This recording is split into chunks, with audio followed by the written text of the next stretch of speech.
Welcome to Digital Asset News. Take the top stories in cryptocurrency and digital assets and break them down into bite-sized pieces.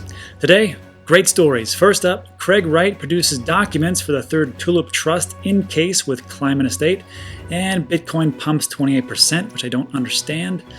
Second, crypto bombshell, 98% of XLM or Stellar inflation rewards went to the Stellar Development Foundation. Amazing.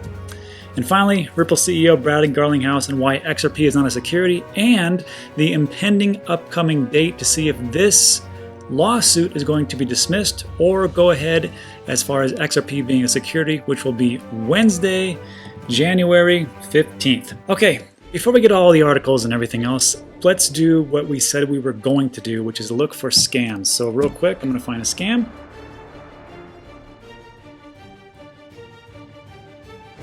And let's put in Brad Garlinghouse live stream. And let's see. Okay, anything with XRP giveaway, you know it's a scam, and especially if it says live now. Let's just click on it, see what's going down. First of all, there's some things to look out for. First of all, if there are no ability to comment, that's check one. If you see this type of nonsense, where it says if you send 2,000 XRP, you'll be airdropped 20,000 back.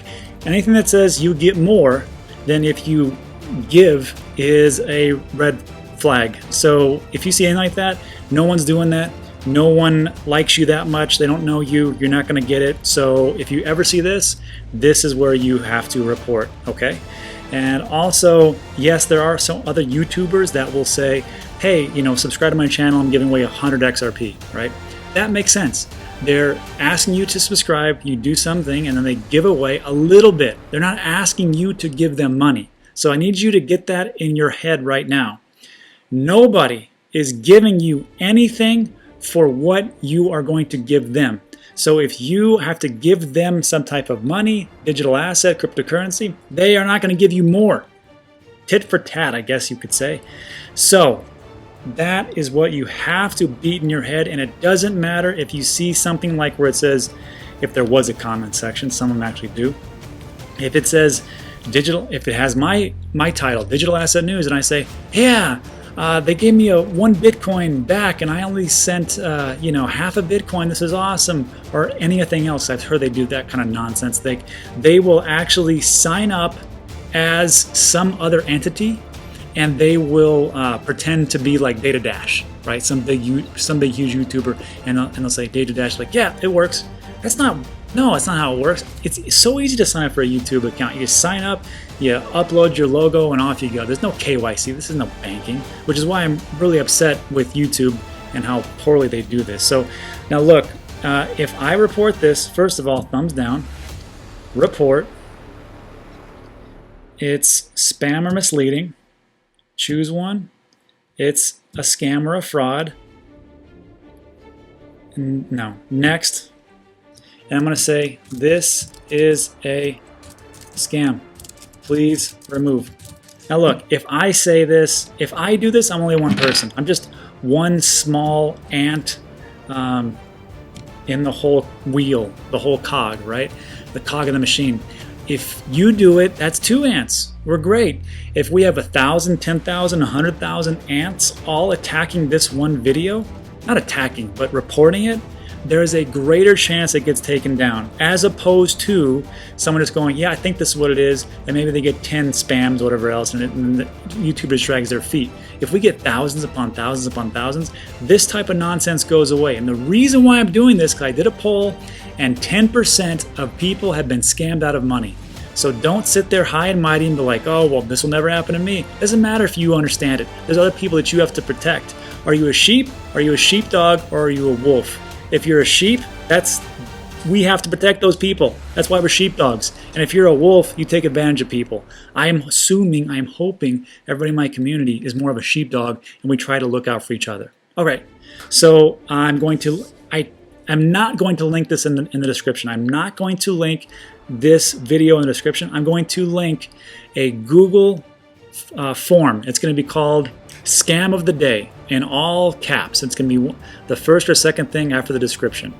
And it's going to be a link to a Google spreadsheet. And what I'm going to do is I'm going to have the link to this video, when I found this video, and when it was taken down. Until this one video gets taken down, I will talk about this video every single video that I do until it gets removed. And we'll just keep working. We can't beat them all, friends. We can't beat them all, but we can do what we can when we can. All right, let's get to the stories. So let's get cracking. First up, Craig Wright, documents, tulip case, Bitcoin Satoshi's visions bumps 28%. Fascinating stuff. Let's get into this article. Craig Wright presented new documents on Monday, January 6th, regarding the third tulip trust. The value of Wright's Bitcoin SV rebounded 26%. As investors took cues from this new development in the legal battle with Climate Estate, cryptocurrency has now overtaken Binance Coin by market cap. What is going on? It's like we are living in crazy town. So who cares who created Bitcoin at this point? Who cares? If some guy named Joe Shlomo came out tomorrow and proved that he created the first Tesla vehicle, and Elon Musk was just one of those guys that was on the team, would that push everyone to invest in Joe Shlomo's Tesla Vision electric car? No, because it doesn't matter. Who cares who does it? Who cares who creates it? As long as that foundation or that entity is moving along just fine and making strides and everything is going great, who cares? Who cares who did it? There's a lot of examples of things that were created by somebody else, and somebody picked up the mantle and ran with it and made it a fantastic business. So I don't understand why just because Craig Wright produces some documents, Satoshi Visions go up by 26% or whatever it was. So look, Ethereum does upgrades. Ethereum Foundation does great work. They do upgrades and barely moves a muscle, right? The market doesn't really move too much. Bitcoin developers work constantly on substantial changes to the system to make it faster and cheaper, and it goes up by just a little bit. And then XRP reveals more partnerships with banks that are using ODL, or on-demand liquidity, XRP, and that has moved 100 million across borders. That solves a real problem, and nothing goes up, or it stays the same, or it goes down. But yet, Craig Wright comes in and he drops off some paperwork in the court system and says, there's my tulips, the Tulip Foundation. They're like, wow, that makes sense. 26% bump. It's like, it blows my mind and I don't understand it. So if you could, please, in the comments section, before I have an aneurysm, please explain this to me about why this could be such a big deal. I just don't get it. I've never ever said that I'm a particularly smart person, so maybe I'm missing it. So please help me out.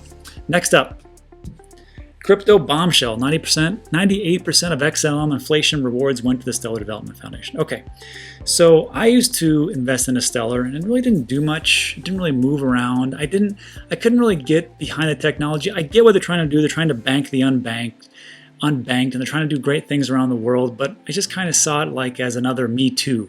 I used to work in medical device sales, but before that, I did things as far as medical information or pharmaceutical research, and I was a part of MDS. It's called MDS Pharma Services. And what we would do is we were stage 3 clinical trials. So we would do testing on people, real people. I mean, not like we'd take them off the streets and like abduct them. I mean, these are people like said, hey, I'll take that heart medication, pay me $5,000. And of course, that's how it works. You have to test it on people before you give it to the mass population to make sure that there are no enormous side effects. So what we would see though was that these drug companies were not making huge strides in pharmaceutical advancement. It was just a bunch of Me Too meds. Like we would see like reflux, if you have like a acidy stomach, we would see a ton of medications come through that were just like Me Too. Like, I can do what Prevacid does. I can do what Prilosec does. Same thing with blood pressure meds and diabetic meds. And they really didn't do all that much or were different. Now with Stellar, I kind of see that as the same thing with like XRP. I'm like, what's the difference? It was the same, co-founders, Jeb McCaleb, and he split off and he started Stellar. So I don't really understand it. And this article, I have a lot of questions for you guys. So maybe you can help me out. All right, let's get into it. So despite already owning 80% of the total XLM supply, a new report by blockchain analytics firm Coinmetrics has revealed that the Stellar Development Foundation is the biggest beneficiary of the XLM inflation rewards. Ouchie. According to the report published on Tuesday, January 7th, 2020, SDF, Stellar Development Foundation, bagged a whopping 98% of the total XLM rewards distributed following the adoption of the XLM inflation mechanism. Now, I have learned my lesson. I jump on no project before all the data is in. So for all those people who are big into XLM and Stellar, I just need you to help me understand this one too. So in the comments below, please put in exactly why that is not a big deal or why that is acceptable or whatever else. Look, I took a lot of information as far as like the XRP monthly escrow where they release, I say that release, they release 1 billion onto the market.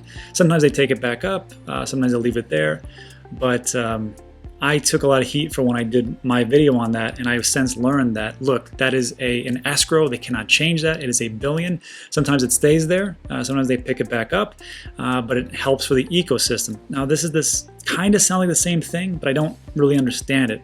It says here the Stellar Foundation dispersed inflation payouts to the tune of 5,482 million XLM tokens to itself and 23 other rewards recipients like exchanges, inflation pool addresses, and certain addresses with large Stellar balances. Now in late October, because this is supposed to be deflationary, late October last year, SDF phased out the inflation mechanism. So what's the inflation mechanism? So that is where XLM's 105 billion initial supply, and remember, XLM and Stellar are kind of like XRP where nothing is mined, everything's pre-mined. So I guess it's 105 billion versus 100 billion for XRP. Anyhow, XLM's 105 billion initial supply increased by 1% every year and was then dispersed to the recipients every week. In order to receive XLM rewards, the participants had to receive 0.05% of the total votes.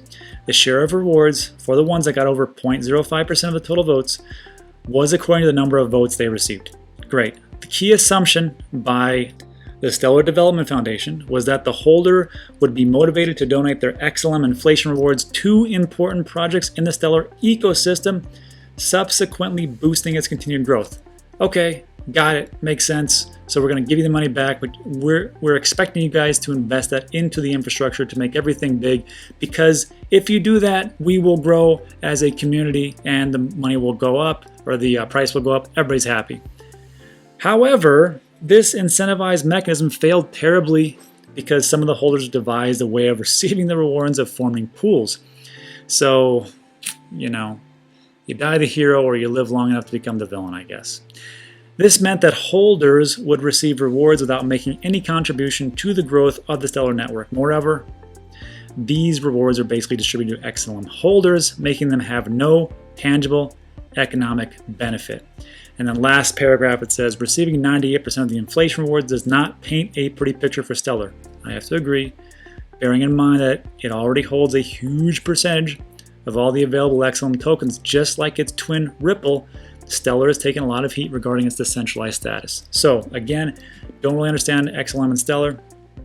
I can tell you with XRP, there are over 100 validator nodes. So it's not like there is some magical prince sitting on a throne at Ripple Foundation pulling levers like the Wizard of Oz going, okay, let's validate this and let's this and that's that.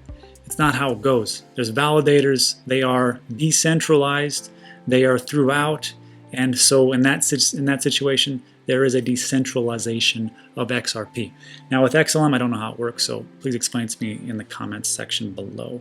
But it was an interesting article, and we'll see what people have to say. But as this is written, and we all know that some of these articles are a little biased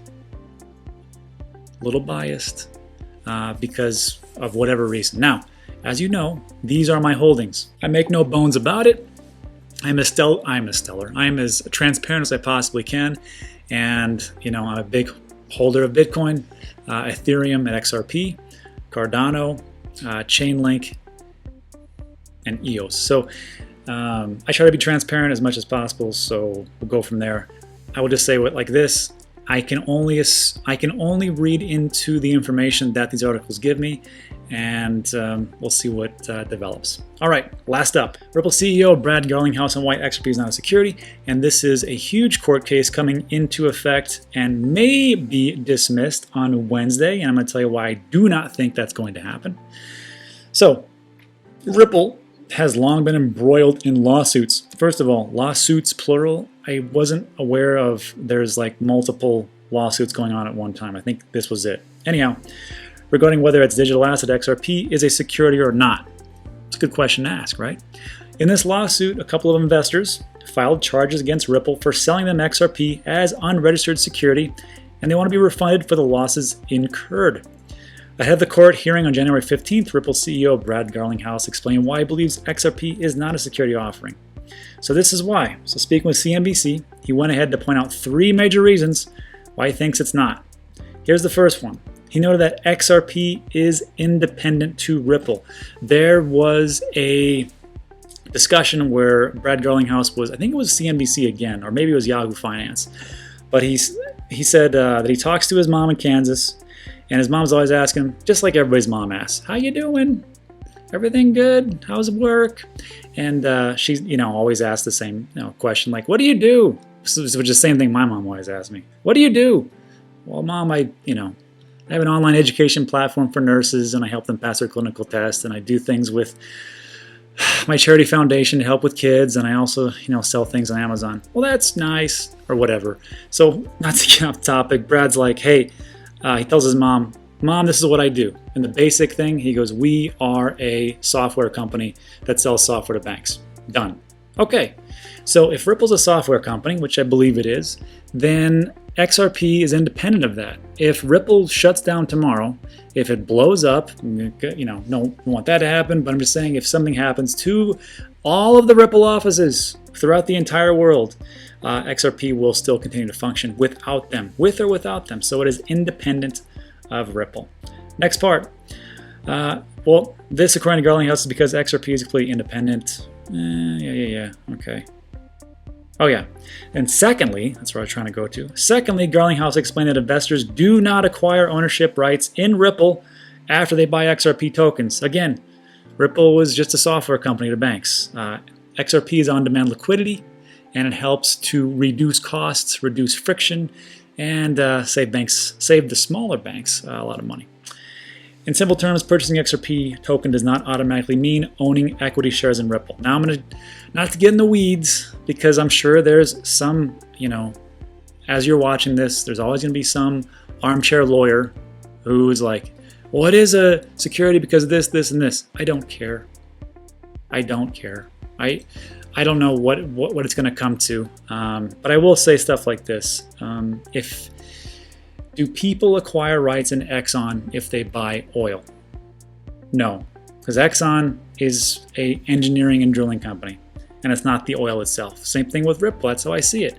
Like, do you have rights to the Ripple Foundation, Ripple LLC, or Ripple C Corp or S Corp, or whatever it is, just because you bought XRP? No, you don't.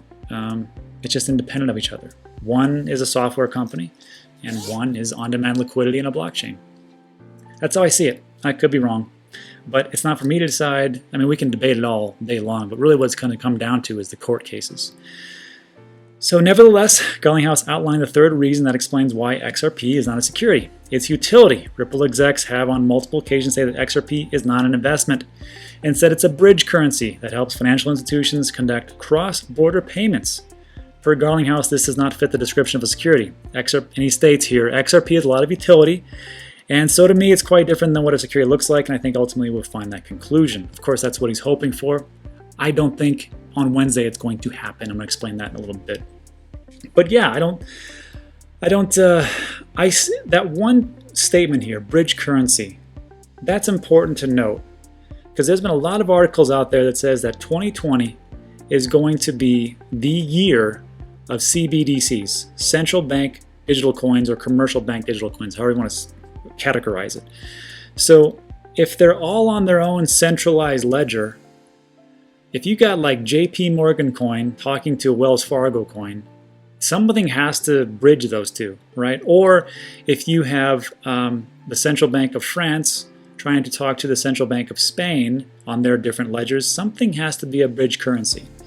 I think it's going that way, and we will see. Something has to make that happen. I think Ripple and XRP have positioned themselves in a pretty good position, because if you don't know, I mean, they've actually hired people from the SEC. They work with the central banks. They work with the IMF. They have a office in Washington, D.C. to talk to all these people. It's not what you know, it's who you know. And that is true, I mean, in every type of industry I've ever worked at, ever looked at, or ever seen. It is who you know, and I think they're making strides, but time will tell. I could be totally wrong. I'm wrong all the time. Who knows?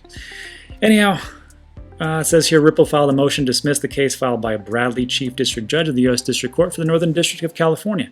Phyllis J.Hamilton will be approving or denying this motion on Wednesday, January 15th. Now, here's the crux of it. I doubt that this will get dismissed, because I don't know if anybody out there has been sued who is watching this video. If you're watching this video, have you been sued? I have. And first of all, it sucks, especially when it is an entity much larger than yourself. And what is really hurtful is that you will try to dismiss it to save money and everything else. But the problem is that, and this is what all my lawyers ever told me, like, hey, this is going to probably go to court because we have to show them superior, compelling evidence, because everybody is allowed their day in court. And they kept saying their day in court. I'm like, what are you talking about? And really it just comes down to is like, you have to show pretty much without a shadow of a doubt that, hey, this is why we have to dismiss, because there's no case in no way, shape, or form that this is going to be dismissed. This has to be dismissed. And of course, that's not what, I mean, that's what happened with us. We actually had to go all the way through. And when we, instead of going to court, right before you go to court, you will go to mediation. And with mediation, that's where both parties sit down and they get all their lawyers together, and it's a big powwow, and it can take a day, it could take 2 days, it could take whatever. Ours just took 1 day, thankfully. And it's nerve-wracking because you're sitting there across the table and everybody's, you can be civil, you cannot be civil. Ours was very civil, and we just hashed it out right there. And we came to an agreement, everything was good. So, I mean, that's like the best case scenario. But look, if this gets dismissed on Wednesday, expect a small bull run from XRP. If it does not, which I don't think it's going to, expect the price to go down or not move that much. I mean, who knows? But it's not going to be very positive if it's not dismissed. But I don't think it's going to be. And I'm just speaking from experience, because I got sued. And finally I got out of it. Anyhow, that's it for today's video. I know it's a short, but a lot of things going on. But I want to say thanks for sticking through the rants, and I will see you on the next one.